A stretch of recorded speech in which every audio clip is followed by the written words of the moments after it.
Bonjour, je m'appelle Patrice Decohen, j'en charge les offres de sécurité à destination du marché pro chez Orange. On va aborder ensemble donc la protection des données, cybersécurité, et un point sur la nouvelle réglementation de protection des données. Alors, comment protéger les équipements et les données de mon activité?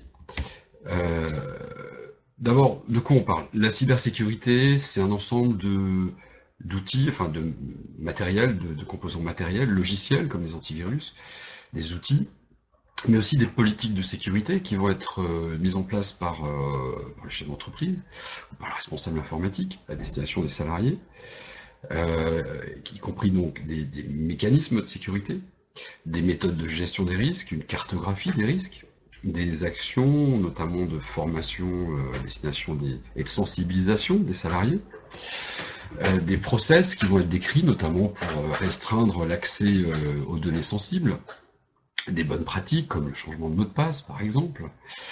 Voilà, donc c'est un ensemble, c'est cet ensemble donc quand on parle de cybersécurité, c'est finalement assez vaste. On ne parle pas uniquement des virus et des malwares, mais c'est l'ensemble du domaine qui est concerné. Alors aujourd'hui, la cybercriminalité coûte environ 600 milliards de dollars. C'est la valeur au plus haut qui englobe à la fois l'argent qui a pu être extorqué, mais aussi le coût pour les entreprises en temps passé, en perte d'exploitation, voire même en déficit d'image quand ça a pu être mesuré. 600 milliards de dollars l'année dernière, donc pour vous donner un ordre de grandeur, le marché de la drogue dans le monde, c'est 240 milliards de dollars, c'est moins de 300 milliards, c'est donc à peu près le double dont on parle.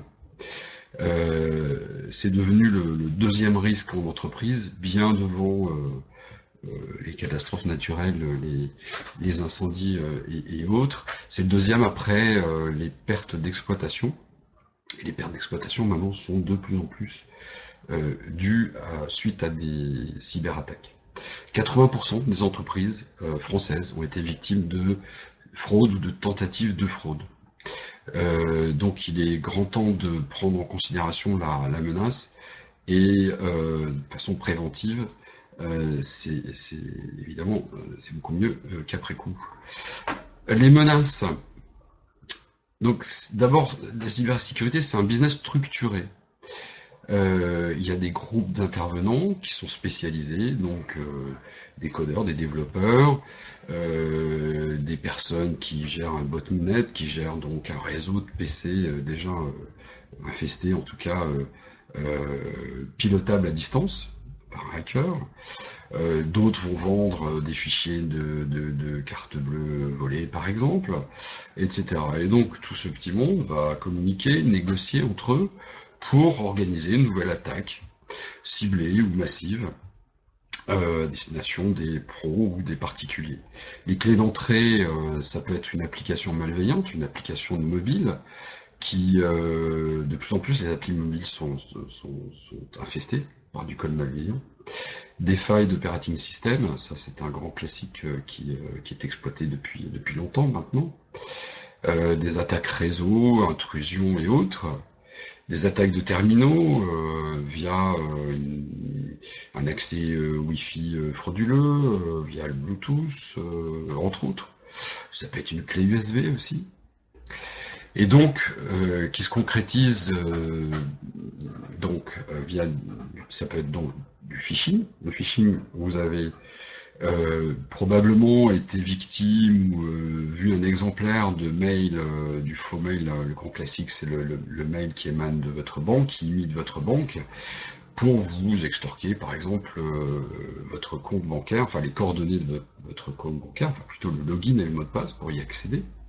L'ingénierie sociale, là, qui fait plus, qui par exemple peut, ça peut être donc un employé de l'entreprise qui va être approché pour lui subtiliser quelques clés d'entrée dans l'entreprise pour ensuite aller plus loin.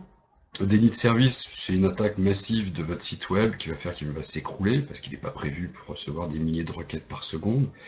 Le défaçage, c'est on va changer la page d'accueil par exemple de votre site web moyennant une rançon. voilà, des intrusions, des infections, etc. Donc ça a des impacts énormes, évidemment, sur le business de l'entreprise,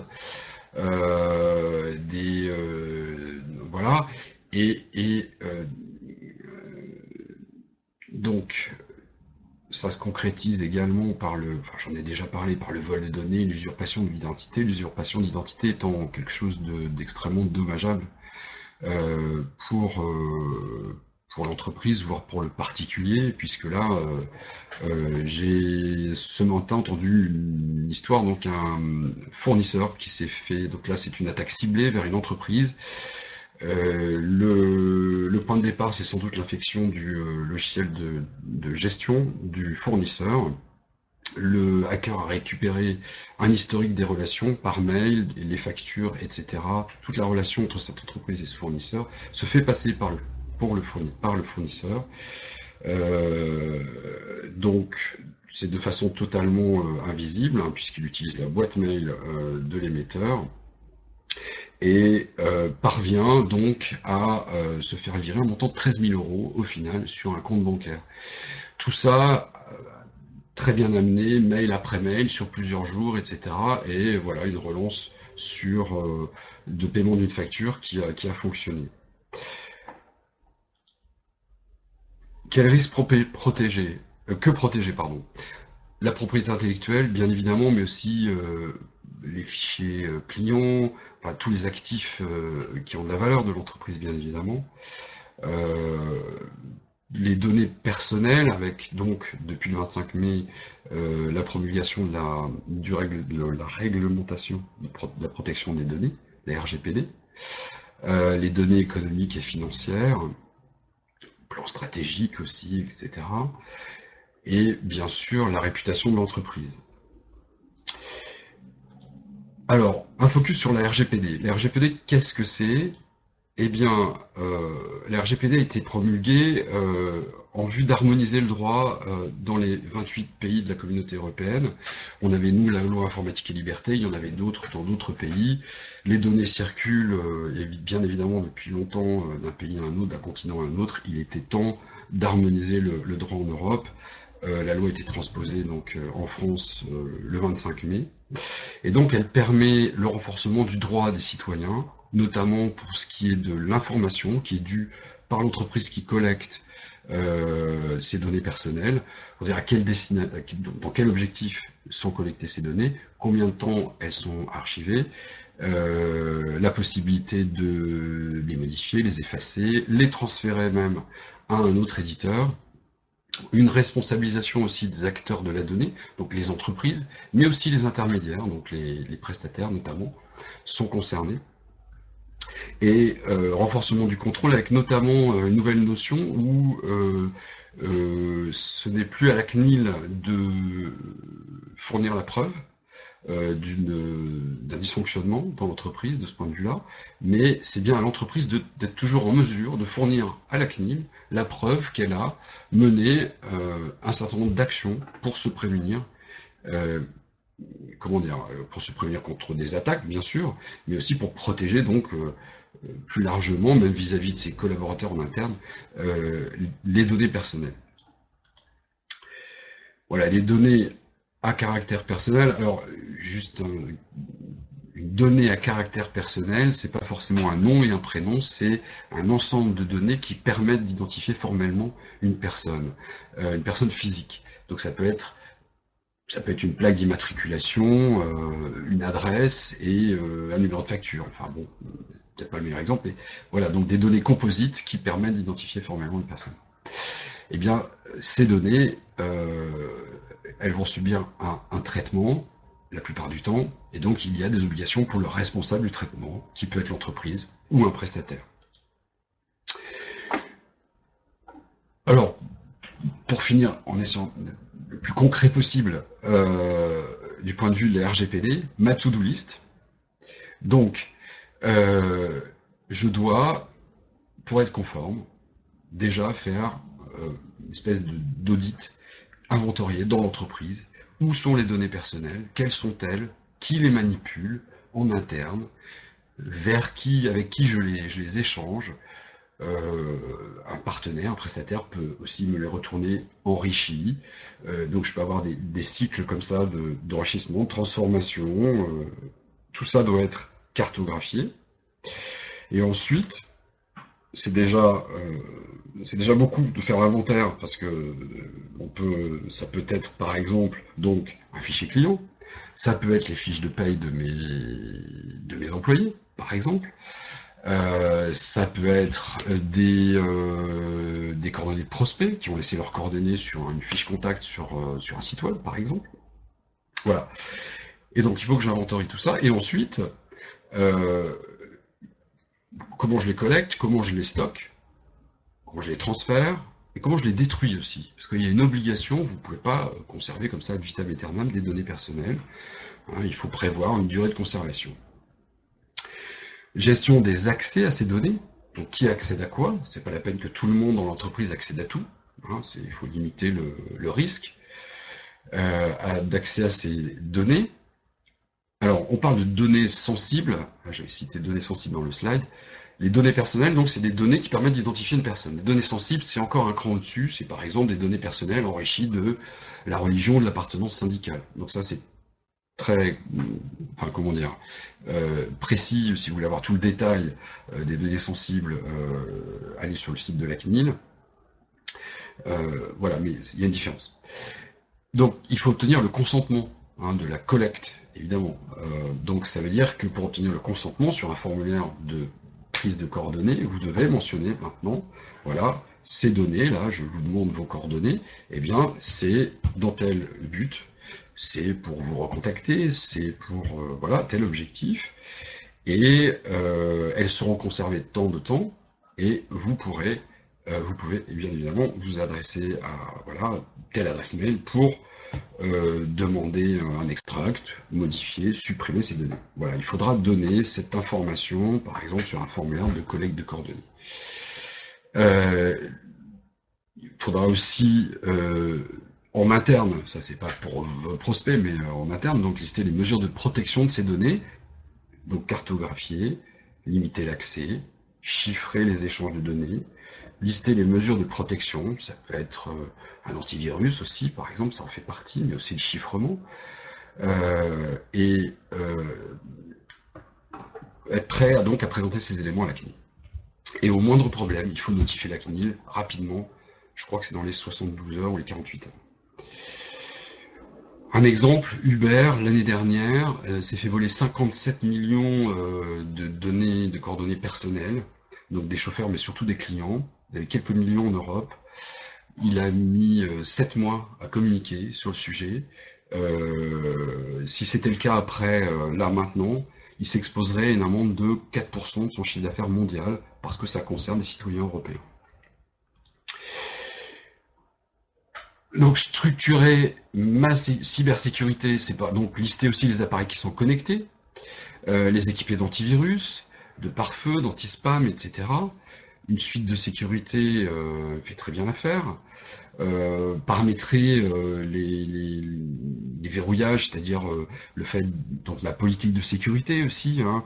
Dans mon entreprise, les collaborateurs ont accès à tel ou tel type de contenu, ils n'ont pas forcément accès à tout, ils ne peuvent pas forcément installer toutes les applis possibles, imaginables sur leur mobile.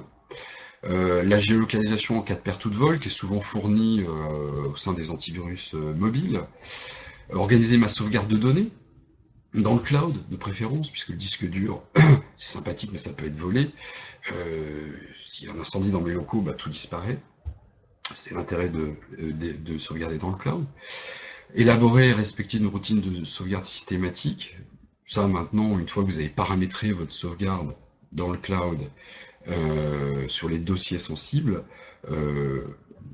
chaque fois que vous connectez via le Wi-Fi, la sauvegarde s'effectue, vous n'avez plus à vous préoccuper de rien.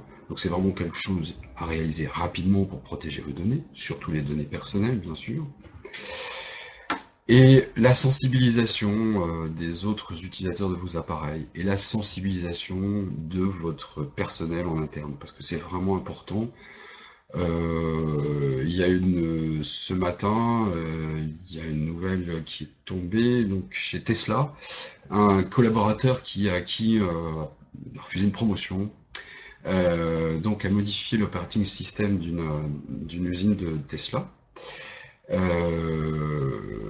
et a organisé la fuite de données. Voilà, alors il ne s'agit pas non plus de suivre tous ces collaborateurs qui ont refusé une promotion, mais effectivement, ça peut être aussi bien sûr accidentel. On peut, voilà, sur une clé USB, on transfère des données sur un PC non sécurisé, du PC d'entreprise à un autre PC pour X raisons, et puis malheureusement ce PC est infecté, les données repartent quelque part, etc. Voilà. Donc il faut vraiment sensibiliser les employés. L'erreur humaine est à l'origine de environ un quart, l'erreur humaine, pardon, ou intentionnelle, est à l'origine de un quart à peu près des cyberattaques. Ensuite, pour entretenir ma cybersécurité, il faut veiller à télécharger des applications uniquement sur les stores officiels. Alors ça paraît idiot, mais effectivement tout le monde très souvent télécharge sur le Play Store ou l'Apple Store. C'est plus valable aussi pour les applications sur PC, hein, puisqu'on peut aller les chercher sur différents sites. Donc il faut vraiment aller sur des sites de confiance, voilà, les sites majeurs comme 01net ou autres, voilà, c'est pas non plus une garantie absolue, hein, ils peuvent aussi héberger des applications qui hébergent du code malveillant, ça peut arriver, mais enfin c'est quand même beaucoup moins risqué qu'aller sur le site exotique qui présente l'appli géniale et magique, mais voilà, qui est pas connu du tout. Il y a de plus en plus aussi d'applis mobiles qui sont infectées, à la fois sur Android, mais aussi sur iOS. Hein. L'univers Apple n'est plus à l'abri depuis longtemps, même s'il est mieux protégé. Donc, faire des mises à jour des systèmes d'exploitation, ça c'est vraiment important, puisqu'une des clés d'entrée, c'est les failles d'operating system. Donc il faut vraiment veiller à mettre à jour vos systèmes d'exploitation. Voilà, oui, faire des contrôles réguliers des dispositifs de sécurité, alors notamment dans le cadre de la RGPD, c'est pas le tout de faire une cartographie, d'inventorier, voilà, mais c'est quelque chose qui est à renouveler régulièrement.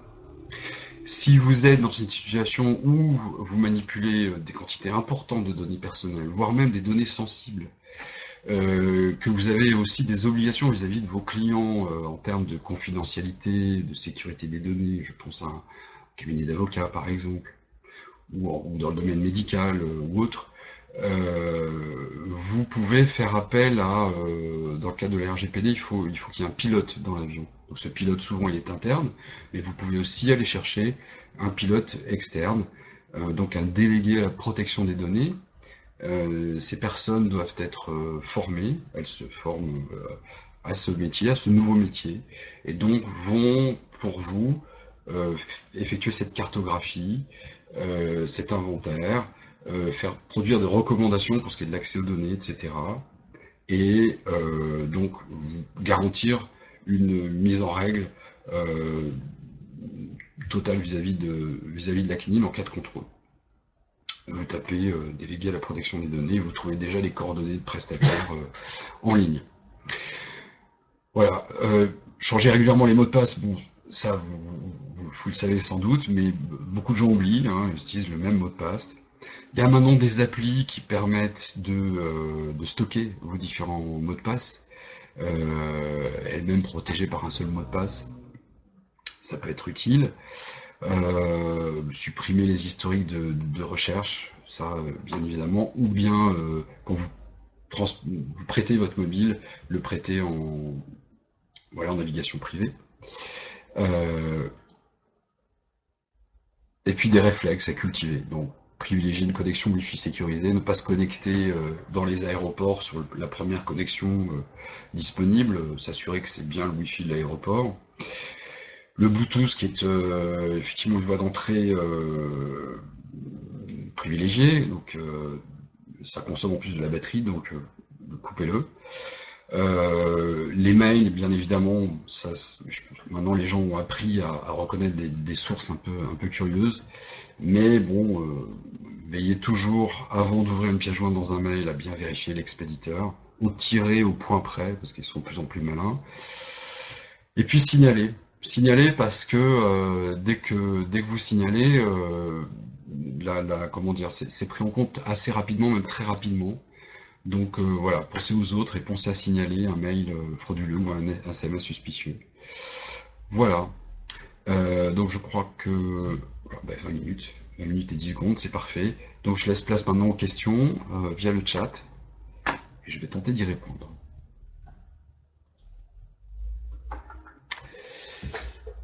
Alors, je suis décoratrice d'agencement intérieur. J'ai un logiciel SketchUp pour réaliser mes projets en 3D. Il me demande de payer 700 € à payer par carte bleue. Je n'ose pas encore payer le ligne. Je ne suis pas sûr. Comment être sûr? À ma connaissance, SketchUp, après avoir été payant, est un logiciel gratuit. Alors, est-ce qu'il y aurait une version high level pro payante? Pour moi, c'est un logiciel gratuit. Donc, c'est assez curieux. Euh, Quand on vous demande de payer une licence, c'est qu'au départ, vous avez une licence gratuite. Donc si vous ne vous souvenez pas avoir souscrit au moment de l'installation du logiciel de cette licence gratuite d'essai, c'est qu'effectivement on est en train d'essayer de vous extorquer de l'argent sous un faux prétexte. Mais allez d'abord vérifier si SketchUp est toujours gratuit. Pour moi, il est toujours gratuit. Euh, que faire si mon site e-commerce est piraté? Les cas de figure sont tellement nombreux, c'est difficile de répondre à cette question. Est-ce que vous avez un prestataire? Si vous avez un prestataire, tournez-vous vers lui. Tournez-vous vers l'hébergeur. Si c'est un site PrestaShop, vous avez installé le noyau PrestaShop, par exemple. Tournez-vous vers l'hébergeur. L'hébergeur, en général, détecte si son serveur a été piraté. Je passe à la question suivante parce que cette question est trop large. Ça dépend vraiment du contexte, quoi, quel piratage, quelle menace a été détectée. Offrez-vous la possibilité de se faire accompagner par une aide ou un support technique en cas de problème? Alors, nous, Orange, tout ce que je peux vous dire, c'est qu'on réfléchit très fort parce qu'on a bien compris que les pros, c'était quand même un sujet difficile, la cybersécurité, avec en plus les RGPD.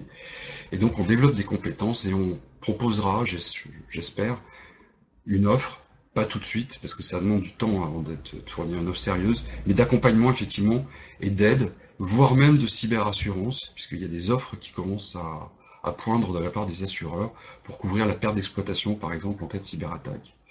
Et de fournir aussi un support technique pour d'abord régler le problème rapidement, pour que l'entreprise reprenne son activité. Eh bien, on ne le propose pas, mais j'espère qu'on le proposera peut-être euh, l'année prochaine. Je dirige un pressing industriel, j'ai entendu parler des ransomware. Comment réagir si je me retrouve face à cette situation? Ne payez pas tout de suite. Allez voir votre réparateur informatique, votre prestataire. Euh, bon, si vous n'avez personne, vous avez toujours des revendeurs informatiques près de chez vous. Commencez par aller les voir, amenez votre PC, montrez-leur l'écran, etc. Il est fort possible qu'ils règlent le problème. Ne payez pas tout de suite. Je suis indépendante, sur quel type de données je suis susceptible d'être menacée? Alors ça, je vais dire une réponse normale, mais toute, enfin, euh, vos, vos coordonnées bancaires, si vous avez un fichier client, un fichier d'adresse mail, par exemple, que vous avez collecté, de vos clients, de vos prospects, ça aussi, ça intéresse les cybercriminels. Euh, tout ce qui touche à votre compte bancaire et tout ce qui touche à des données, des coordonnées personnelles et des coordonnées de carte bancaire. Ça, c'est vraiment le premier type de données qui sont recherchées, quoi, par les criminels. J'ai pas d'autres questions pour le moment, mais allez-y. J'espère avoir répondu à peu près correctement. Les logiciels de gestion commerciale gratuits sont-ils fiables ou peut-il être dangereux de les utiliser pour son entreprise? Ils sont pas fiables à 100%. L'exemple que je donnais, la personne qui s'est fait berner vraiment, mais l'arnaque était vraiment très fine, hein, amenée mail après mail, et donc où le criminel s'est fait passer pour le fournisseur et a demandé le paiement de 13 000 € sur un compte bancaire. La menace venait a priori, d'après la personne, venait d'une intrusion dans le logiciel de gestion commerciale du fournisseur, hein. Donc effectivement, il y en a gratuit ou payant, je pense qu'il n'y en a aucun qui est à l'abri. Dites-vous bien qu'il n'y a pas de... Enfin moi j'en suis incapable, et je pense personne, de vous dire, voilà, ces logiciels ne seront jamais infectés. Ça n'existe pas. C'est... Donc, à l'inverse, il ne faut pas non plus se dire, mon Dieu, je suis à la merci de tout le monde. Non, il y a un certain nombre de mesures, comme je vous le disais, protéger mes données, les sauvegarder ailleurs, installer des antivirus, des pare-feux, avoir un comportement où je donne pas accès à mon PC à n'importe qui. Voilà, c'est vraiment ces comportements-là qui vont vous éviter des problèmes. Alors non, un micro-entrepreneur n'a pas les mêmes obligations qu'une grosse entreprise vis-à-vis du RGPD. Les entreprises qui vont être... là, il y en a une qui a été... c'est Optical, Grand Optical, qui a été condamné là, je crois aujourd'hui, mais c'est des faits qui remontent à l'année dernière.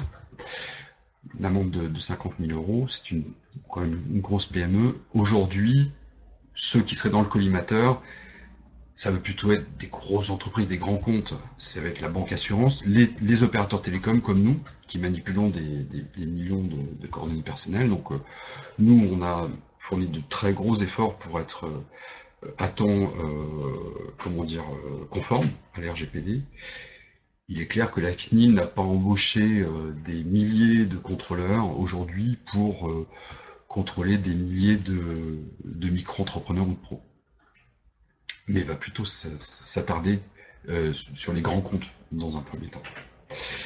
Je travaille chez moi, notre réseau domestique peut-il être piraté? Oui. Ah oui, oui, oui, bien sûr. Oui, oui, il peut être piraté de différentes façons. Donc il faut vous équiper, à la fois sur mobile et sur PC, d'un antivirus par exemple, paramétrer le pare-feu, si c'est un pare-feu Windows, par exemple. Voilà, donc oui, oui, il y a pas de... euh, tout le monde peut être attaqué, les grands comptes comme les petits pros.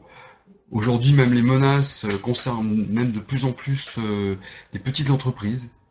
De plus en plus, les attaques sont dirigées vers des petites entreprises qui sont ciblées en très grand nombre. Voilà, avec un petit revenu attendu, hein, quelques dizaines d'euros, voire quelques centaines d'euros, mais à grande échelle, hein, plutôt que des attaques ciblées en direction des... Enfin, tout autant, pardon, que des attaques ciblées en direction des grands comptes. Donc, euh, il faut... Enfin, là, j'imagine que le niveau d'anxiété a pu augmenter suite à cette présentation. Encore une fois,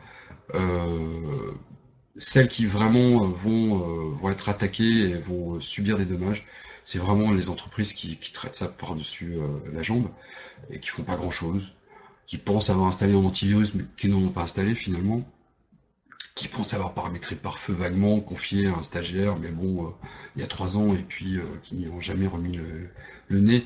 Voilà, il faut développer une compétence, la maintenir et veiller à chaque fois à ce que les choses sont bien faites. J'accueille un nouveau collaborateur, je lui confie un PC voilà, qui est conforme à la politique de sécurité de mon entreprise, etc., etc. Voilà, tout ça doit être respecté maintenant, jour après jour. C'est des comportements quotidiens qui doivent, et pas juste un problème à évacuer une fois et sur lequel on revient de temps en temps.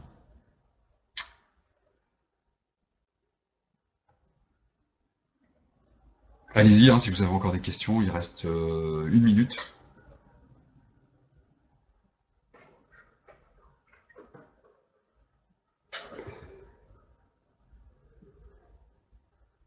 J'espère surtout vous avoir éclairé. Vous avez des ressources sur le site de la CNIL concernant les RGPD, notamment un guide pour les TPE qui est très bien, un guide pratique qui est vraiment bien. Vous avez concernant la cybersécurité l'ANSI, l'Agence nationale pour la sécurité informatique, voilà. Et puis vous pouvez bien sûr contacter le 3901 chez Orange. Si par exemple vous souhaitez souscrire à une suite de sécurité Orange, la nôtre est basée sur celle de Kaspersky. Et protège à la fois des PC, des Mac et des smartphones sous Android, bientôt également des smartphones iOS. Voilà, et puis on prépare une suite, c'est vraiment un sujet important pour nous, et on travaille à de grandes évolutions pour l'année prochaine de ces offres. Voilà.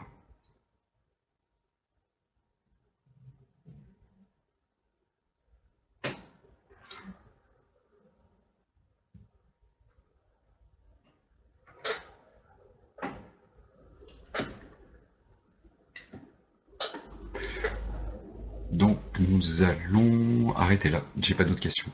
Merci à vous, merci pour votre écoute.